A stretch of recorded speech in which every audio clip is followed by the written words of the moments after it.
예, 지난번에 1월 달부터 이렇게 축복의 열쇠에 대한 가장 기본이 되고 축복이 되는 말씀을 전해줘 왔습니다.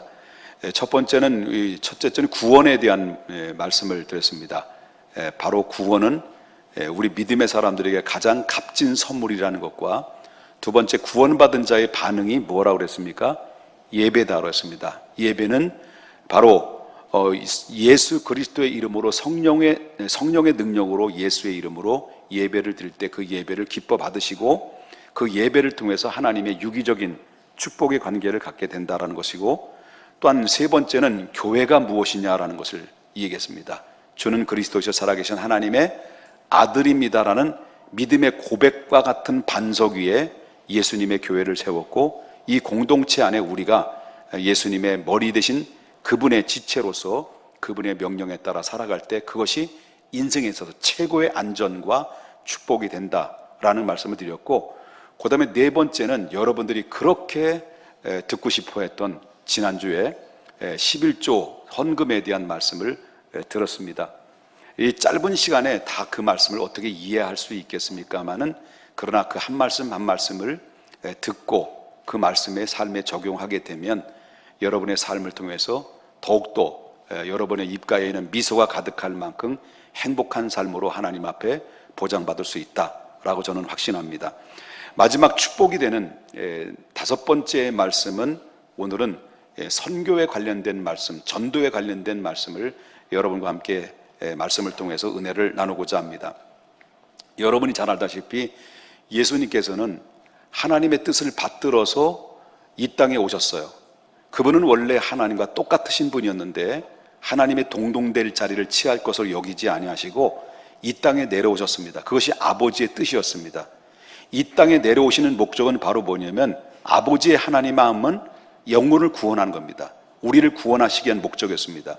죄악으로 인해서 사망의 음침한 골짜기로 갈 수밖에 없는 불쌍한 영혼들을 공의적 심판을 통해서 마땅히 죽어 마땅한 죄인이지만 심판받아 그냥 내버려두고 내팽개쳐도 상관없는데, 하나님의 마음은 또 다른 사랑의 마음이 있기에 바로 이들을 그냥 버릴 수가 없기에 다시 구원하고자 하는 목적으로 하나님의 품속에 있었던 예수 그리스도를 이 땅에 사람의 몸을 입고 이 땅에 내보내셨습니다. 그리고 예수 그리스도를 이 땅에 보내신 이유는 바로 우리의 모든 죄를 그분에게 다 안겨주고 그리고 십자가에 내던지신 것입니다. 그래서 죽은 자 가운데서 다시 부활시켜셔서 바로 모든 사람의 누구든지 예수 믿으면 영원한 생명을 얻을 수 있는 길을 다 이루어 놓으신 것이 바로 십자가의 사랑이고 하나님의 구원의 은총이다라고 하는 것입니다. 그래서 누구든지 주의 이름을 부르는 자는 구원을 얻을 수 있게 됐고, 누구든지 예수님을 영접하는 자, 곧 그 이름을 믿는 자들에게는 하나님의 자녀가 되는 권세를 얻게 됐고, 누구든지 그리스도 안에 있는 자들에게는 결코 정죄함이 없느니 생명의 성령의 법이 죄와 사망의 법에서 우리를 해방해 주시는 놀라운 역사가 임하게 됐다라는 겁니다. 이 모든 것들이 어떤 것으로 이루어졌냐, 어떤 통로와 매개체로 이루어졌냐, 하나님의 마음이고 하나님의 사랑으로 이루어진 사건들이라고 하는 것입니다. 여러분들이 그 사랑을 덧입었다는 사실을 믿으셔야 될 줄 믿습니다. 그 은혜로 인해서 우리가 지금 살았는데, 예수님께서 그때 당시 십자가에 못 박혀 돌아가시고 나서 사흘 만에 부활하셨습니다. 부활하시고 다시 살아나신 거죠. 살아나시고 나서 살아나시자마자 곧바로 하나님 나라에 승천하셨다고 한다면, 바로 예수님의 부활에 대해서 예수님이 다시 살아났다라고 마무리 이야기해도 우리가 본 것이 어디 있고 증인이 어디 있느냐? 증인들이 없으니까 그것이 바로 예수님이 다시 살아났다라는 것에 대해서 바로 증명할 방법이 없다면 그건 신빙성이 떨어지게 되는 거죠. 그래서 예수님께서 부활하시고 나서 바로 40일 동안 이 땅에 머물고 계셨어요. 40일 동안 머물고 계시면서 수많은 사람들에게 예수님의 부활을 목격시켜 주었고, 예수님의 음성도 들려주셨고, 십자가와 못 박은 그 현장도 흔적도 만지게 하셨고, 그래서 분명히 이분은, 예수님은 죽은 자 가운데서 다시 살아나셨다라는, 성경대로 죽으셨고 성경대로 다시 살아났다라는 이 산 증거를 통해서 40일 동안 보여주시고, 딱 40일이 되는 그때에 예수님의 제자들을 전부 다 감람산으로 불러들여요. 그 예수님의 제자들은 감람산으로 불러들였을 때 그 성경적 인원은 500명입니다. 그 밖에 많은 사람들이 예수님이 만나려고, 부활하신 주님을 만나려고 감람산에 몰려들었겠지만 성경에서 말하고 있는 인원은 500여 명 제자들이 그 감람산으로 부름받아가지고 감람산에서 예수님 마지막 승천하시기 직전에 지상 명령을 내립니다. 그 지상 명령을 내리는 그 말씀이 저와 여러분이 오늘 본문에 나오는 말씀 중에서 그 말씀이 나오는데, 그 말씀 중에 4절에서 이렇게 이야기합니다. 4절에 이렇게 이야기하는데 뭐라고 말하냐면, 사도와 함께 모이사 그들에게 분부하여 이르되 어디를 떠나지 말라고 그랬어요. 예루살렘을 떠나지 말고 내게서 들은 바 아버지께서 약속하신 그것을 기다리라 했습니다. 약속하신 것을 기다리라고 하는 말씀이 나와요. 근데 그 제자들이 그 말씀을 듣고 너무 기뻤던 거예요. 그들이 기뻤던 것은 예수님이 바라고 원하는 기쁨이 아니었어요. 그들이 기뻤던 것이 바로 뭐냐면, 그 말을 듣고 있었던 그 수많은 제자 중에서 몇 명의 제자들이 이렇게 예수님 앞에 반문하며 질문을 하죠. 그 말씀이 6절에서 이렇게 얘기합니다. 제자들이 뭐라고 얘기할까요? 자, 중반절 보니까 주께서 이스라엘 나라를 회복하심이 이때니까 라고 질문해요. 자, 예수님이 말씀하신 거 뭐예요? 너는 예루살렘을 떠나지 말고 하나님이 약속한 것을 기다려라 라고 말씀하셨는데, 그 약속이 무엇인가를 제자들은 물어보는 거예요. 약속이 뭐냐? 바로 이때를 위한 것입니까? 그 약속이? 그런 얘기거든요. 그러면 이 예수님의 제자들이 질문했던 제자의, 다시 말한다면 이스라엘 나라가 회복될 때가 바로 주님이 약속하신 그때입니까? 라는 질문인데, 그 제자들의 질문은 예수님이 원하는 답을 내려준 것이 절대 아니었다는 거예요. 그럼 그 제자들이 왜 그런 질문을 했을까라고 한다면, 그때 당시에 예수님의 제자들은요, 나이가 어느 정도 됐을까요? 베드로 이외에 예수님의 제자들, 3년 동안 따라다녔던 예수님의 제자들은 베드로 이외에 20대 초반이었습니다. 20대 초반. 바로 그 요한, 안드레, 시몬 이런 사람들이요, 전부 다 20대 초반이에요. 여기는 태욱이 형제는 끼지도 못해. 30이 됐으니까. 그러니까 전부 다 30 됐나요? 태욱이 형제가? 예. 자, 전부 다 지금 20대 초반의 약간의 나이입니다. 그런데 한참 때, 아주 새파랗게 젊은 때죠. 자, 우리나라를 보게 되면 우리나라 아픈 역사를 가지고 있잖아요. 아픈 역사를 가지고 있는 게 뭐예요? 일본으로부터 우리가 점령을 지배를 당했어요. 식민지 아래서 36년 동안 이 일본으로부터 억압과 압제를 당했어요. 우리 어머님 아버지 시대가 바로 일본 사람들로부터 압제를 당했고, 이름도 우리 어머니 아버지가 이름이 다른 일본 이름을 가지고 살으셨어요. 마타시노 우치와 찌찌또. 그래서 그때 당시 일제 36년 동안 우리 민족이 일본 사람으로부터 얼마나 고통을 받았습니까? 그때 정말 이 많은 수많은 젊은이들이 정말 독립에 대한 목마름이 있었어요. 너무 가슴이 터질 것 같은 거예요. 그들에겐 꿈도 없고 희망도 없고, 그가 바라는 목적을 아무리 키운다 하더라도 그런 주어진 환경에 기회가 주어지지 못하는 환경 속에 있다 보니까 수많은 젊은이들이 길거리로 뛰쳐나왔어요. 그리고 대한독립 만세, 대한독립 만세 외치면서, 그걸 외치다가 수많은 일본의 군사들과 경찰들로부터 짓밟힘을 당하고, 그리고 또한 칼로 찔리고 총을 맞고 죽어져가는 가운데서도 불구하고 그들은 끝까지 죽으면서도 불구하고 대한독립 만세, 대한독립 만세 외치면서 그만큼 길거리로 쏟아져 나왔다는 것을 우리가 역사의 흔적 속에서 우리가 볼 수 있다라고 하는 것입니다. 근데 그것은, 그 아픈 역사는 우리나라만 있었던 게 아니죠. 우리나라가 가장 흡사한 역사를 가지고 있는 민족이 이스라엘 나라인데, 이스라엘은 우리나라가 역사에 그 일본으로부터 지배받은 것과는 비교할 수 없을 만큼 더 커다란 아픔을 겪었던 나라예요.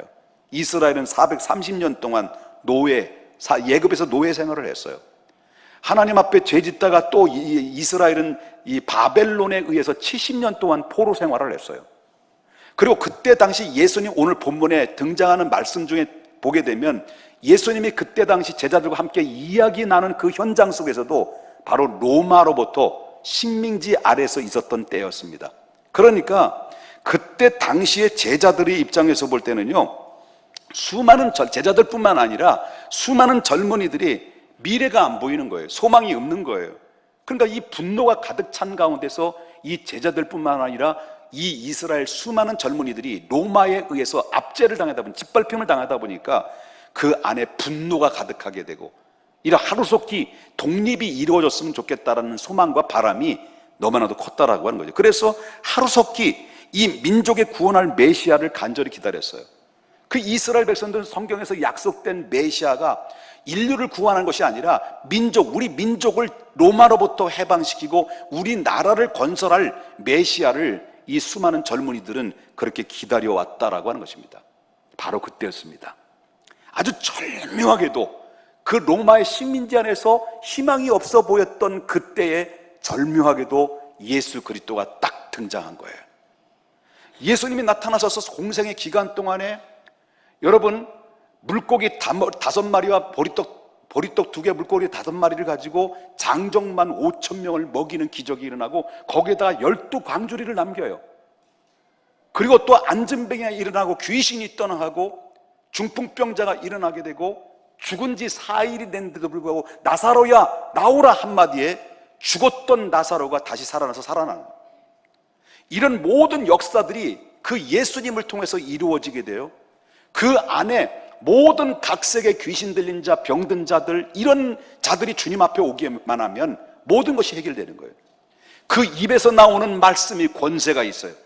한 말씀 한 말씀 쏟아내는 그 하나님의 말씀이 사람들의 영혼을 폐부를 찔러 그를 회개시키고 그들을 변화시키는 놀라운 역사를 봤을 때, 그때 그 예수님을 바라봤던 이스라엘 백성들과 예수님을 따랐던 수많은 제자들이, 이분이 정말 구약에 약속된 우리 민족을 해방할 메시아가 아닌가라고 하는 이런 소문이 자자하게 흐르게 됐었을 때, 그때 수많은 사람들이 누굴 따랐습니까? 예수님을 따랐어요. 옆에 사람 인사합시다. 설교 들으실 때 참 피곤하시지요? 네, 옆에 툭 치면서 얘기합시다. 얼마나 피곤하세요? 제가 눈치는 좀 빠르지요? 예. 자, 뭔 얘기가 다 끝났죠, 제가? 예? 수많은 사람이 예수님을 따랐어요. 이분이 정말 민족의 구원할 자다, 이스라엘 왕으로 오셨다라고 저들은 의심하지 않았어요.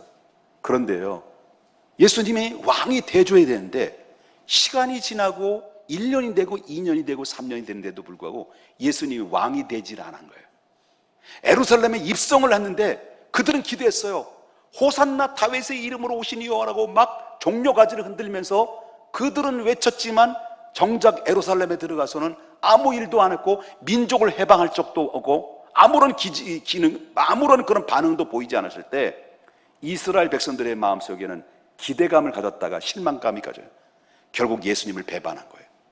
결국 예수님은 책 잡을 것을 찾다가 결국 이스라엘 백성들이 바로 빌라도 앞에 예수님이 잡혔을 때 그를 따랐던 수많은 자들이 실망한 가운데 있을 때 저 예수를 십자가에 못 박으라고 외쳤던 사람들이 예수님이 민족의 해방자로 기대했던 자들의 외침이었다라고 하는 거예요.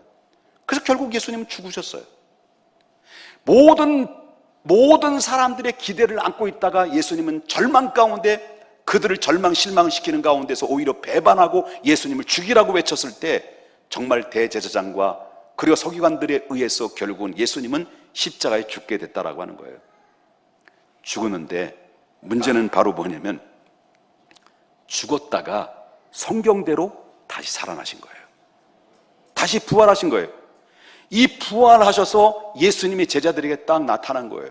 40일 동안 머물면서 제자들에게 나타나면서 그 제자들에게 그 말씀을 주셨던 말씀이 오늘 본문의 내용이라고 하는 것입니다. 그러니 이 제자들이요, 바로 부활하신 예수님이 나타나셨으니까 막 실망에 빠지고 좌절에 빠지고 낙심에 빠졌던 이 제자들 앞에 딱 부활해서 나타나셔서 막 직접적으로 음성을 내려주고 명령을 내려주니까 막 제자들이 막 어깨에 그냥 막 훅, 아유 죄송합니다. 이게 이러면 지금 제가 조직 냄새가 나가지고 어차피 나온 얘기 할까요? 예수님의 제자들 앞에 부활하신 예수 딱 나타나니까 이 제자들이 수많은 사람의 어깨에 훅가시가 들어가가지고요 너무너무 기뻐한 거예요. 너무너무 감격스러운 거예요. 그럴 때 예수님께서 그 제자들에게 예루살렘을 떠나지 마라, 그리고 하나님이 약속한 그 약속을 기다리라는 이 명령을 내렸을 때, 그때 예수님의 제자들은 그 말씀을 듣고 어떤 희망이 생겼습니까? 오, 그래요? 이스라엘 회복이 이때입니까?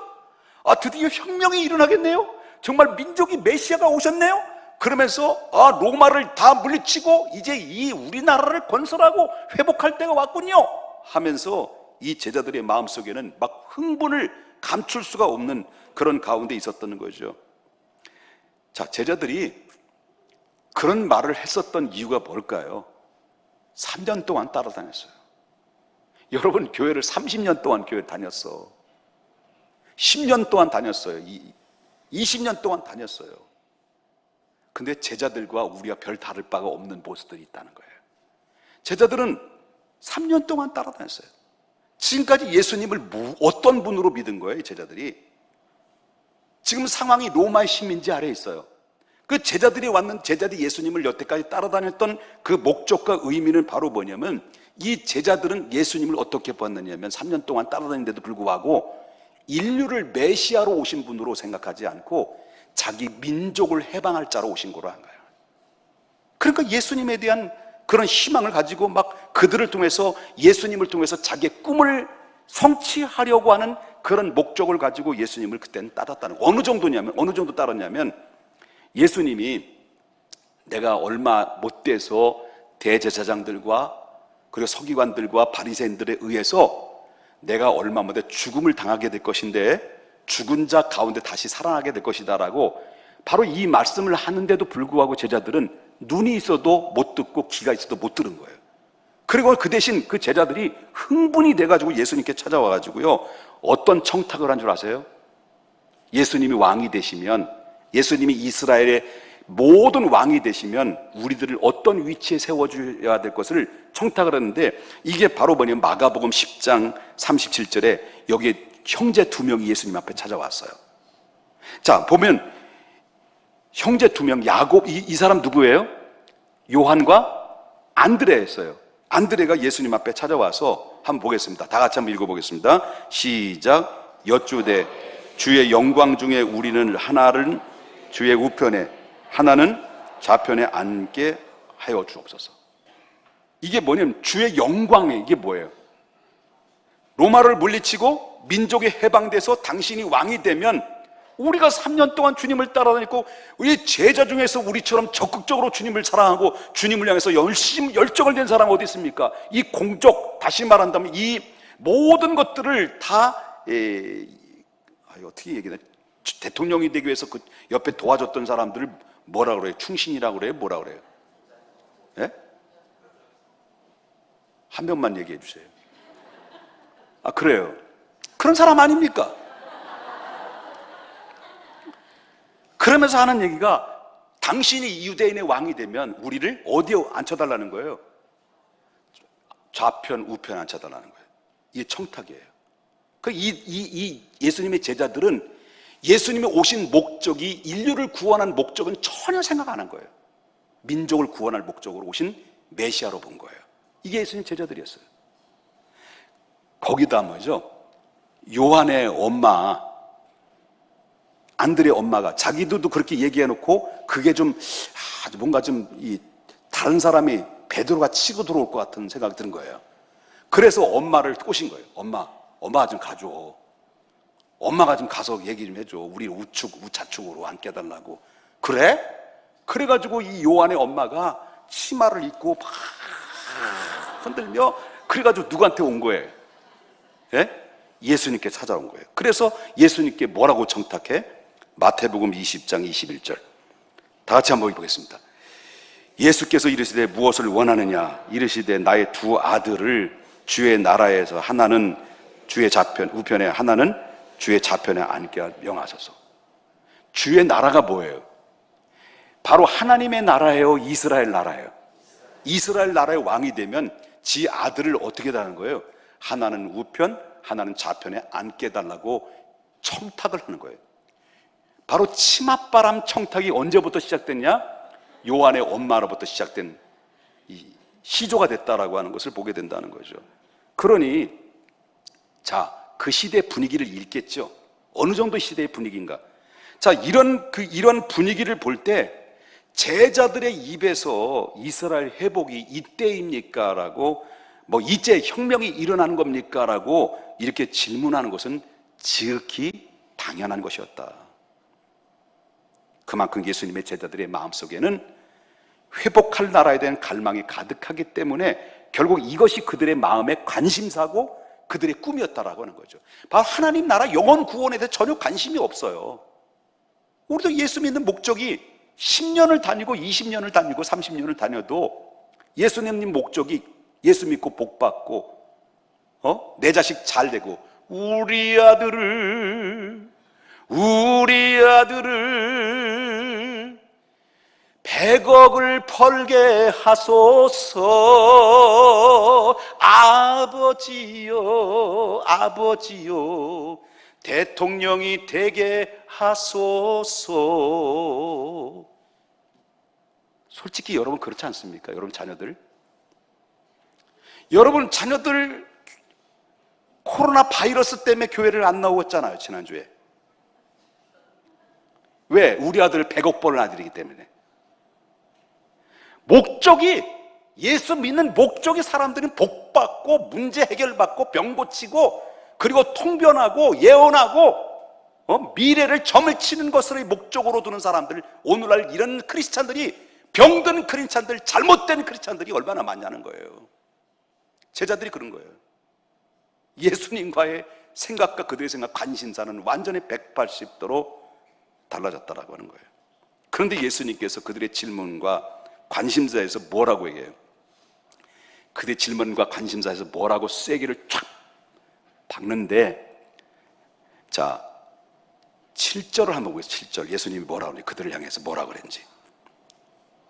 뭐라고 얘기해요?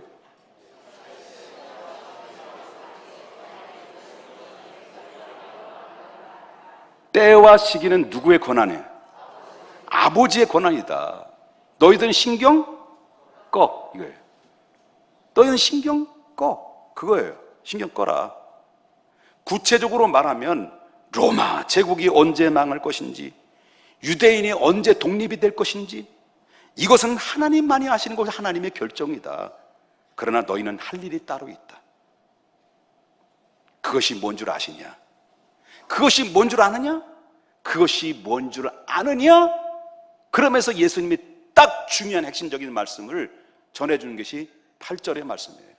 8절, 이 말씀은 우리가 들어야 될 말씀이, 그때 당시 들어야 될 제자들의 말씀인데, 다 같이 한번 읽어보겠습니다. 시작. 오직 성령이 너에게 임하시면 너희가 권능을 받고 예루살렘과 유대와 사마리아와 땅끝까지 이르러 내 증인이 되리라.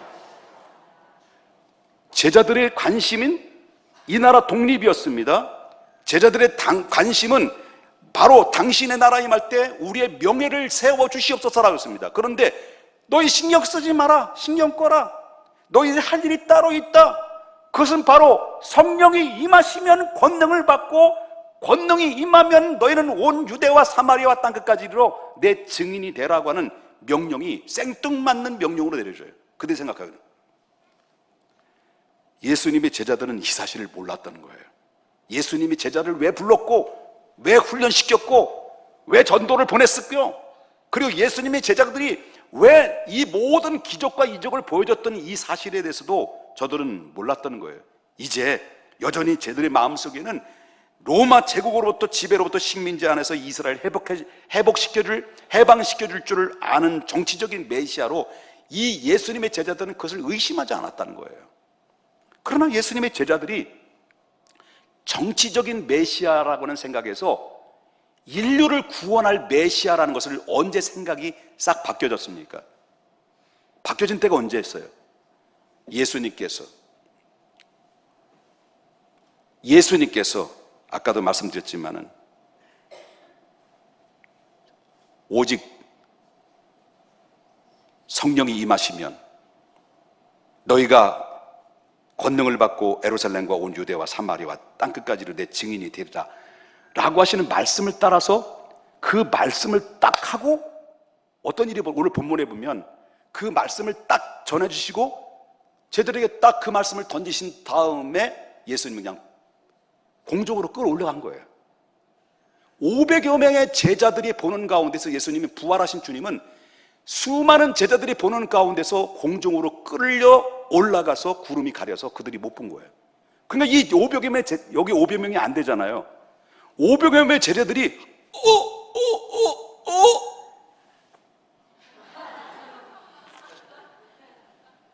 500여 명의 제자들이 그 예수님의 그 승천하시는 광경을 목격하고 입이 딱 벌어진 거예요. 그러니까 제자들이 또 실망이 갈까 안 갈까요? 또 가시네.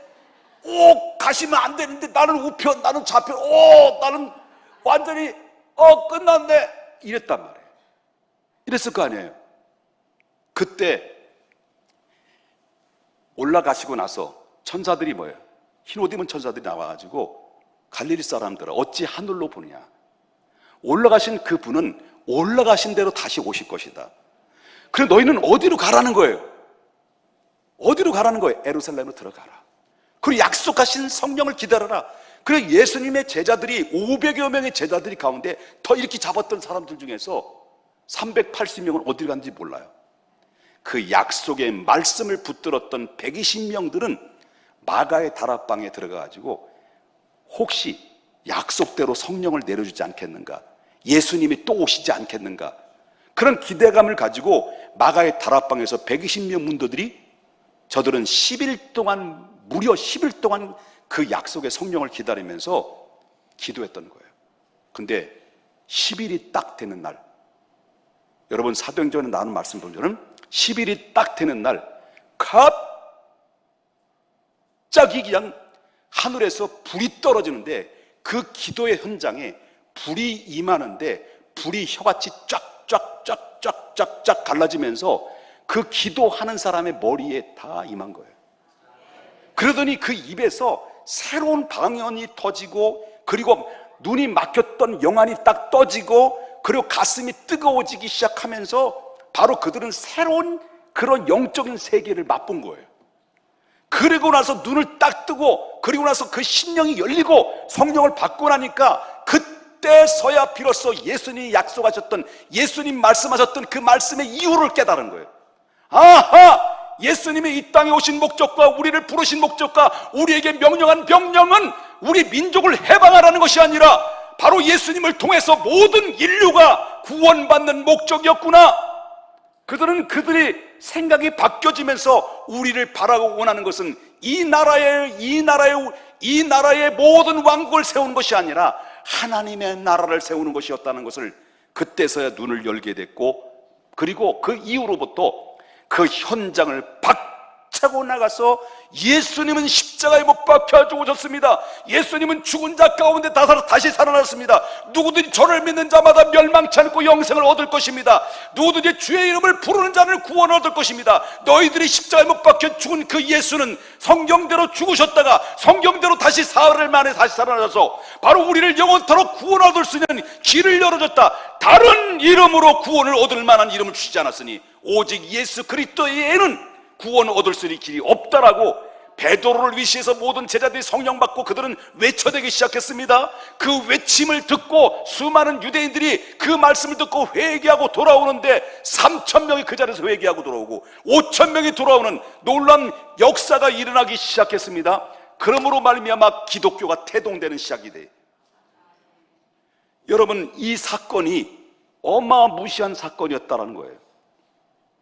여러분, 이 제자들이 철딱서니 없이 그저 예수님 오신 목적이 이 땅에 오신 것이 민족을 구원할 것이라고 생각했던 자들이 이제는 생각이 완전히 바뀌어지면서 모든 인류를 구원한 아버지의 뜻이었구나 하는 것을 깨달았습니다. 여러분, 왜 우리 교회를 주님이 세우셨을까요? 왜 대한민국의 땅에 수많은 교회들을 예수님께서 교회를 세우셨을까요? 전 세계 지상에 많은 교회들이 있습니다. 바로 교회가 세워진 목적과 그리고 평택중앙교회가 존재의 이유와 목적이 무엇일까요? 다른 거 없습니다. 교회 세우신 목적은 영혼 구원입니다. 그 외에는 다를 게 없어요. 두말할 것이 없어요. 이것이 우리 교회뿐만 아니라 지상에 있는 모든 교회들이 예수 그리스도의 최고의 명령이 우리에게 떨어졌는데, 많은 교회들이 이 명령에 대해서 외면하고 우리끼리 모여서 잔치하고 먹고 마시고 즐기다가 결국 하나님께서 유대의 초대교회를 흩트러 버리시는 게 바로 그거예요. 그 명령을 어기면 흩으신다는 거예요. 그 제자들은 방향성과 예수님의 장량성이 달랐어요. 제자들은 야망은 예수님을 통해서 이스라엘을 로마로부터 해방하는 거지만, 예수님의 비전은 바로 전 인류를 마귀로부터 구원해서 저들을 구원하고자 하는 것이 예수님의 비전이었어요. 그러기 위해서는 예수님이 먼저 뭘 받으라는 거예요? 그래서 뭘 받으라는 거예요? 성령을 받으라는 거예요. 성령을 받아야 권능을 받게 될 것이고, 권능을 받아야만이 바로 이 내게 속해 있는 에루살렘과 유대와 온 사마리아와 땅 끝까지로 내 증인이 될 수가 있다라고 하는 예수님의 명령을 제자들에게 그렇게 이야기해 주셨다는 거예요. 성령을 받고 나서 어디로 가라는 거예요? 어디로 가라냐면 땅 끝입니까? 아니면 에루살렘입니까? 땅 끝이에요. 마치 호수의 돌을 탕 하면 퐁당 한단 말이에요. 그럼 퐁당 떠들어진 그 호수에 파장이 이러면서 점점 퍼져나가는 것처럼, 그것은 바로 뭐냐고 말한다면 내 중심으로부터 내 복판에 예수 그리스도의 성령의 은혜로 말미암아 내 안에 복음의 진리의 능력의 말씀이 들어왔다고 한다면, 나를 통해서 내 가족과 내 친척과 내 이웃, 내 사정권 안에 있는 곳에 들어가서 믿기로 작정된 사람, 잃어버린 자들을 찾아가서 그리스도를 알려라.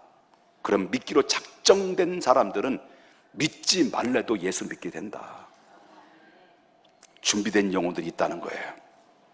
이것이 바로 예수님의 방향성이고, 이것이 제자들의 부르신 목적이고, 이것이 바로 교회를 세운 목적과 이유라는 것을 여러분 항상 인지해야 된다는 것을 믿으셔야 될 줄 믿어요.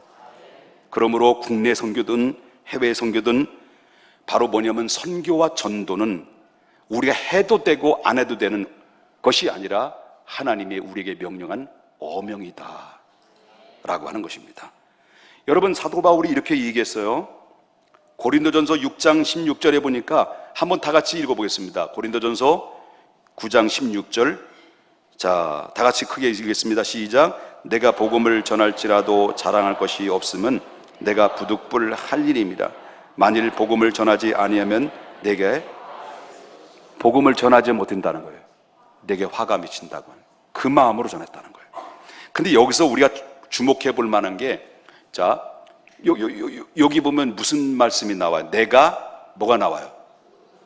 내 두꺼비 같은 손 보지 말고, 여기 무슨 말씀이 나와요? 내가 무슨 말씀이 나와요? 부득불이라는 나와요. 부득불이라는 것은 이를 득득득 가르라는 말이 아니에요. 부득불이라는 원어상으로 볼 때는 아난케라고, 헬라어로 볼 때는 아난케예요. 이거는 꼭 해야만 하는, 하지 않으면 안 되는, 이런 의미가 담겨져 있다라고 하는 거죠. 이것은 뭐냐면 강제성이 있다. 여러분, 학생들은, 여자들은 뭐 시집 가야 되겠지만, 예성이 고등학교 졸업하자마자 얼마 있다 어디를 가야 돼? 국가에서 풀어. 개병대로 가야 돼? 어디로 가야 돼? 군대에서 불러야 돼요. 국방의 의무를 감당해야 돼요. 국방의 의무를 감당하는 것은요, 신체 건강한 20세 이상 되는 무조건 의무적으로 강제로 가야 돼요. 안 가게 되면 두 가지로 가요. 두 군데로 가요. 깜빵으로 하든지 아니면 군대를 가든지 할 수밖에. 이게 강제성이 있어요. 이건 해도 되고 안 해도 되는 게 아니에요. 가야 되는 거예요. 이게 아난케라는 뜻이에요. 아난케라는 뜻은 또 뭐냐면 필수다라는 거예요. 필수라는 건 대학에서 보면 전공 과목이 있고 선택 과목이 있잖아요. 바로 선택 과목만 잔뜩 듣고 전공 과목 안 들으면 졸업돼야 안 돼요.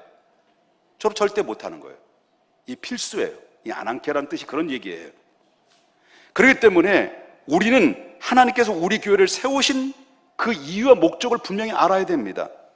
우리 교회를 넘어서, 국내를 넘어서 땅끝까지 가서 복음을 전하는 것이 아버지의 뜻이고 우리 교회를 세우신 목적이다라고 하는 거예요.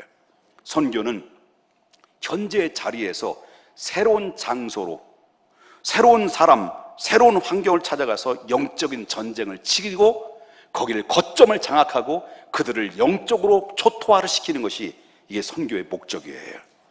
그러므로 하나님이 가장 기뻐하시는 게 뭘까요? 하나님이 가장 기뻐하시는 게 뭘까요? 하나님이 이 일 때문에 나를 구원하시기 위해서 예수님을 이 땅에 보내신 거예요. 이 일 때문에 예수님을 이 땅에 보내셨고, 이 일 때문에 예수님은 십자가에 못 박혀 죽으셨고, 그리고 예수님의 제자들이 이 일 때문에 일생 동안 복음을 전하다가 죽었고요. 이 일 때문에 오늘 이 교회에게 맡겨졌고, 이 오늘 지상 명령 우위를, 이 일을 맡겨주셨는데 그 일이 뭘까요? 전도예요. 선교예요. 믿으시면 아멘 하십시다. 하나님이 가장 기뻐하시는 것은 영혼 구원이에요. 영혼 구원. 영혼 구원. 여러분, 예수 믿지 못하면 천국 못 가요. 지옥 가요. 하나님은 한 영혼도 지옥 가는 것을 원하지 않아요.